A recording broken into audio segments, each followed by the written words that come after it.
Ik vind het wel grappig, alleen ik vind niet dat je dan de hele tijd kan gaan kijken bij je ouders en dat je dan de hele tijd je ouders gaat storen.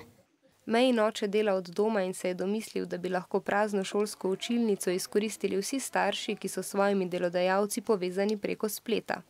Tako se jim ni treba več voziti z enega konca mesta do drugega, s tem pa prihranijo čas in denar. Als ik iedere dag ga werken, dan breng ik mijn kinderen naar school en dan moet ik racen naar mijn volgende afspraak.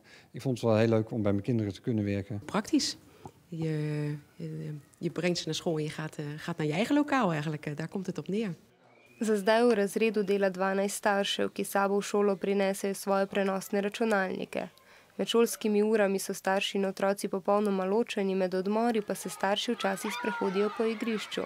Nad tem pa otroci niso pretirano navdušeni. Ook weer niet, omdat ik met mijn vriendinnen ook wel buiten spelen. En dan heb ik de hele tijd het gevoel dat mijn ouders op school zitten. En dat is dan weer minder leuk. Ouders die de hele tijd naar je zitten te kijken of naast je zitten, lijkt me niet echt heel erg fijn. Nou, dat vind ik echt heel cool, want dat idee is heel origineel. En dan kunnen alle kinderen ook opgehaald met school worden. Takrat, ko pouk odpade, pa se lahko v šolo po starše odpravijo otroci.